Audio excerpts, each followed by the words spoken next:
Hello, everyone. Welcome to the Nasdaq Dorsey Wright podcast. My name is Ben Jones. And I'm Ian Saunders. Thank you for joining us today. It's January 8th, and we're 1 week into 2020, Ian. So I think today we're going to wrap up a lot of our quarterly updates from the fourth quarter of 2019, provide a nice little overview of 2019, wrap it up in a bow, and present you with what is happening right now as we move deeper into 2020. If you think about last year, Ian, it was another year where the market rode that wall of worry. We have that great graphic that we use in the daily equity report or presentations, and it basically shows the Dow Jones Industrial Average, a point and figure chart going back in time, and all these major headlines, and at the time, what feels like a cataclysmic event. You would think that the market would just kind of turn over, right, and maybe move to another kind of bear market scenario like we saw in the late 2000s or the early 2000s. But it seems the market just rides this wall of worry. I mean, going back in time, you have the Greek debt crisis in that 2010-11 time period, government sequestration with the budget crisis in like 2013-14, taper tantrum. You had Ebola. You have now what we're facing. You had the trade wars last year, tariffs. Now you have a serious situation in the Middle East with Iran, and how that is affecting and impacting crude oil prices and increasing the uncertainty. But time and time again, we've seen the markets have been resilient, especially when you look at U.S. equities. And that was a dominant theme last year. It was just like the dominance of U.S. equities really across the board relative to all the other major asset classes. U.S. equities continues to lead our Dolly rankings. And if you look at just general performance, I mean the S&P 500 was up over 29%, just pure price return, up over 30 on including dividends on total return. You compare that to other asset classes. I mean, U.S. equities are basically at the top of the list, right? And so we ran some returns in our report today in the ETF Spotlight, looking at some of the best performing ETFs. Looking at every single ETF out there, and the top 10 list is dominated by U.S. equity ETFs and U.S. sector ETFs. I mean, maybe with a few exceptions of maybe some sector funds, maybe from the international markets. But time and time again, U.S. equities were resilient last year and deserve to be in that top spot. Absolutely. I mean, they were up the top of our relative strength rankings, as you mentioned last year, and we actually saw with the wrap up of the last decade at the end of last year as well. I mean, that was a pretty consistent theme throughout the last 10 years. I mean, as we ended the 2010s, we saw that the U.S. equities asset class was the number one ranked spot in Dolly for almost within 0.5% and 90% of that entire decade, which was a pretty significant feat, I'd say, for that asset class as a whole. And we saw that reiterated in the ETF performance summaries for both 2019 and as well as just the fourth quarter. Like you mentioned there, if we look at that all ETF performance summary, the top 10 there, most of those names are going to be those sector-specific funds that had done pretty well for there in the fourth quarter, looking at some biotech and technology names. And then we saw that for 2019 as a whole as well. Technology really kind of led the way for domestic equities throughout most of the year, and it makes sense given its number one ranking from a sector perspective in Dolly as well. Yeah, you brought up a good point, right? I mean, we talked about wrapping up Q4, wrapping up 2019, but we wrapped up a decade, right? And what was interesting about the past 10 years is that U.S. equities at the top of the list, right? The S&P 500 pure price return up right around like 188%, I believe. If you look at, let's say, the previous decade, it was a lost decade for U.S. equities. The S&P 500 was down between 2000 and 2010, into 2009, down 24%. Money market was up 30. Like, investors were better off, just putting their, cash in cash, right? What was interesting is that it wasn't a lost decade in the 2000s for other asset classes, right? Like commodities, the GCC, index fund of WisdomTree was up 91%. Emerging markets, EEM, was up 131% during that time period. So while it was a lost decade in the 2000s for U.S., it wasn't for other asset classes. But the past 10 years, different story, right? It actually was a lost decade for international and commodities. I mean, the past 10 years, GCC commodity index was down, index fund was down 28%. Crude oil using the USO ETF was down 67%.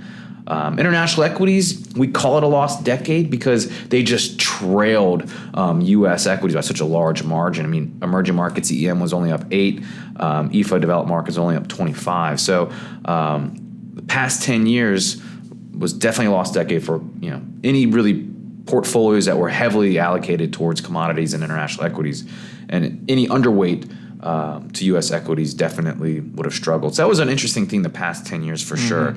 Now, when we look inside U.S. equities, we look at kind of what styles and sizes were strong last quarter and last year. What do we see?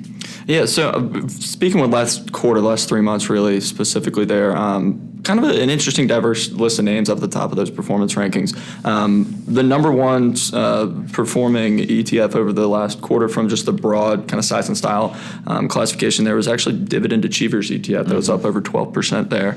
And then we get your Qs, you get the broader Nasdaq Composite, then you get some growth-focused names, some buyback. I mean, there's a variety of names in there that really speaks to that broad participation from domestic equities as a whole. But when you look over to the 2019 as a whole, looking at the full year, mostly growth names that you see up at the top of that list. All the top 10 performing funds on the year based upon this classification, we're all up over 30%. So pretty significant outperformance that we see there. And it makes sense given the risk-on environment that we saw for most of the year. Makes sense that those growth areas would be those higher performing spaces.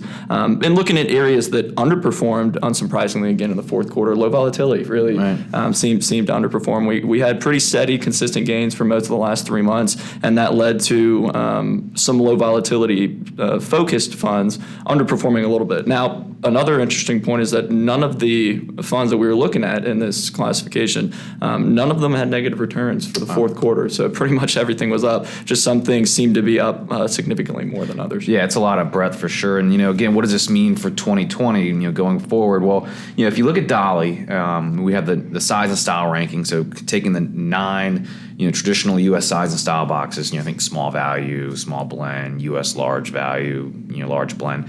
The leaders right now, the top 3, U.S. large cap growth, U.S. mid cap growth, and U.S. small cap growth. So, the relative strength still points that direction towards that growth style box. I think we saw a brief period last year when value, had a great week, maybe a great couple weeks, but it just hasn't been persistent enough to see that value style box really across the board, small, mid, large, rise up in the relative strength rankings. You mentioned kind of breadth, right? Really no negative returns within that, domestic equity, broad ETF group category.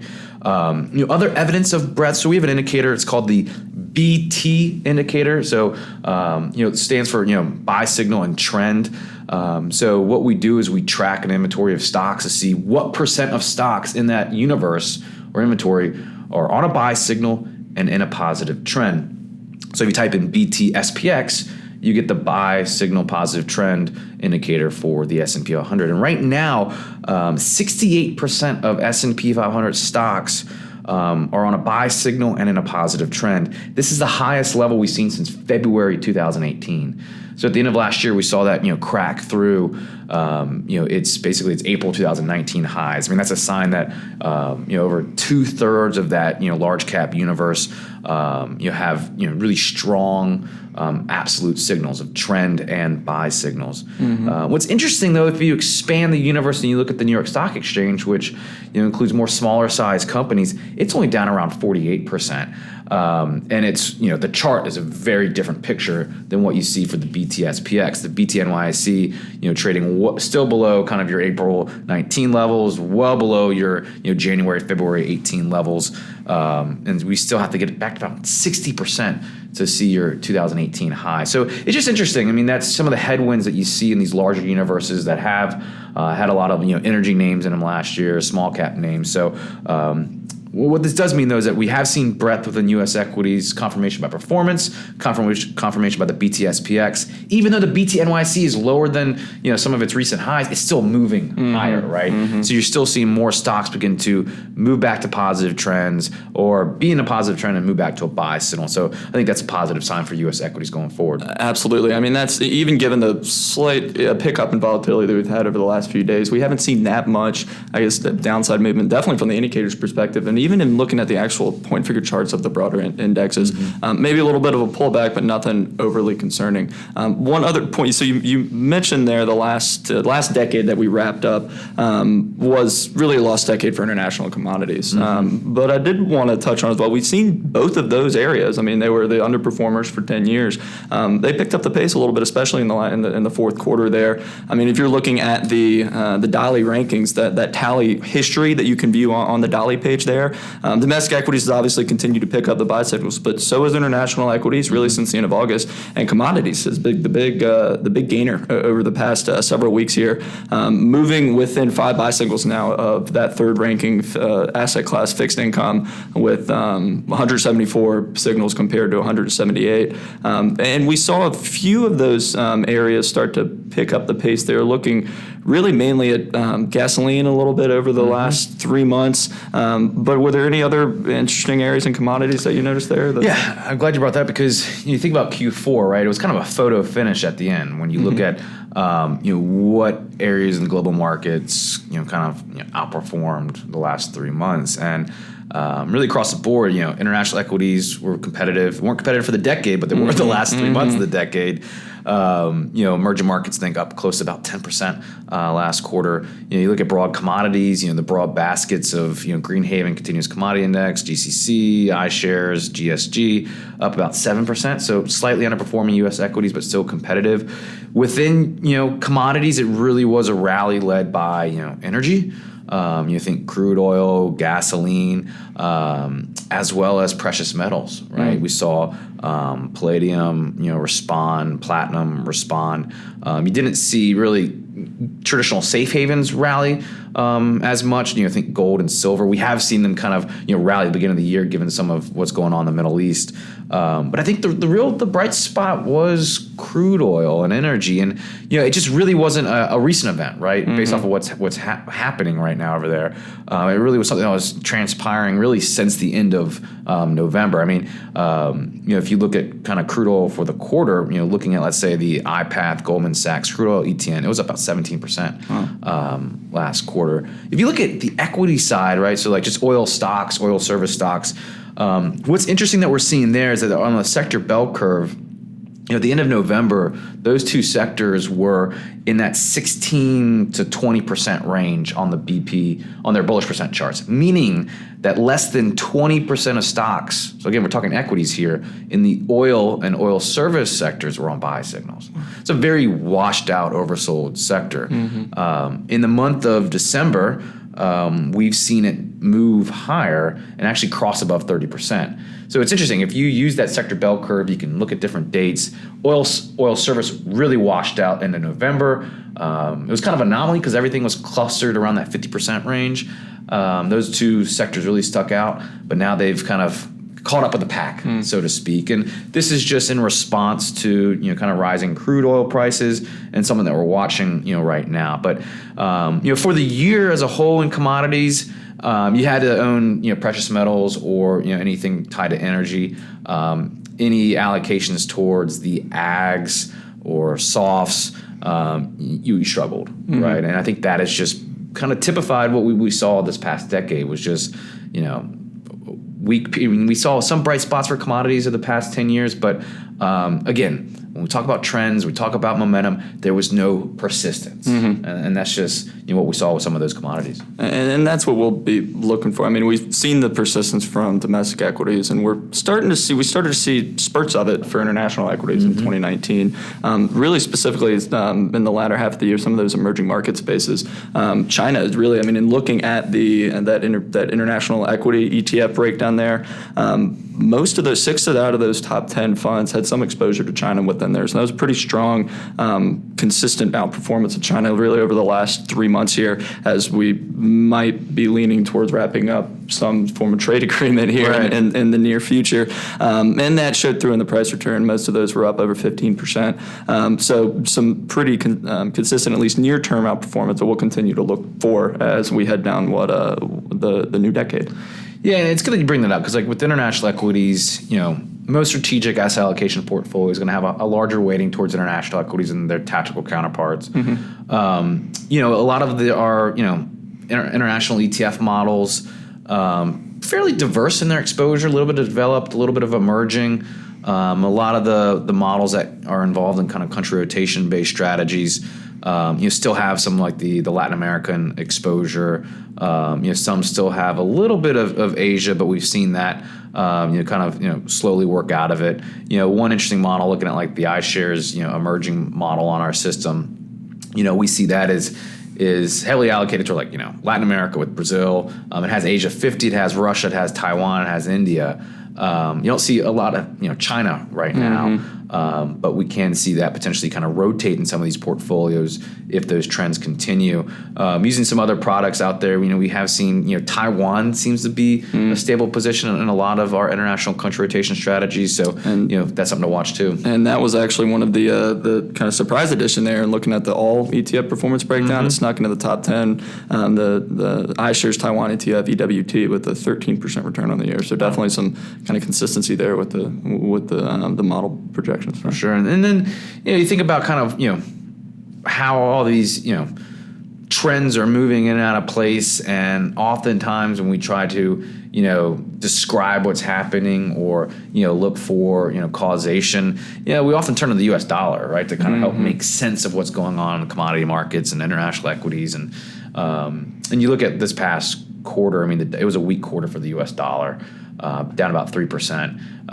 That has certainly helped, kind of foster some of the rallies in, these other asset classes like international and commodities, at least from a U.S. perspective. But for the year, though, it was basically flat, right? The dollar was, up about, 34 basis points. Our basket of foreign currencies, the DWFXI, was basically flat, down 0.04. You really had to, if you were trading currencies, the pound, really had a banner year, right? And we saw it kind of break off the bottom. The iPath GBP USD exchange rate ETN up about 15% last year. That said, the euro struggled, the Swedish krona struggled, and so it just was a kind of a middling year for currencies overall. You didn't really see the dollar be a major driver in some of the trends that we've seen like in previous years. Finally, with like fixed income. What an interesting year for interest rates, right? Kind of hit those, multi-year lows and then start to rally and work off the bottom. Every quarter, if we look at these performance tables and the leaders, it kind of flip-flopped, right? One quarter, we saw kind of high yield, corporates and convertibles and preferreds lead. The next quarter, it was everything that was defensive and quality, like, long-term treasuries, intermediate treasuries. So if we look at this past quarter, it was led by the high yield corporate bonds, international debt, especially denominated in local currencies. But for the year, it was a good mix, right? Just because the way that interest rates move, and we saw convertibles and corporate bonds lead. We also saw zero, coupon U.S. Treasury ETFs outperform. We saw, long-term bonds. The BLV was up 14%. So, definitely a year with plenty of dispersion. But some choppiness in between. So, but interesting trends where you could have had basically a portfolio of just like high quality long-term U.S. Treasuries and some high yielding, high risk bonds, and you would have done well. Yeah, and that's where we see a lot of our models positioned today. It's a mixture of municipals, a mixture of some high yield corporates. Yeah, wonderful. Well, with that, it seems like we pretty much touched on just about every asset class that we could there. There was, did want to mention as well, we have coming up here soon a couple of events. We have the Beginner Series webinar that's going to be continuing here on Friday. Revamp that schedule a little bit this year. So if you're new to the platform, new to Dorsey Wright, definitely a great spot to come in and take a look at. We also have, I want to be sure to mention a new best practices workshop that we're working on. So this was an initiative that we started there last year, doing some smaller, more focused workshops, kind of half-day workshops in different areas around the country. We're going to be doing one in Boston in March, and so do want to be sure to let you know that you need to sign up before February 15th to get that to lock in that early bird pricing. So if you're around the Boston area or interested in coming, definitely a great place to check out. You can see both of those events there in the Daily Equity Report and the Were You Aware article. That's right, and again, if you're on the other side of the country, Pasadena, California, right?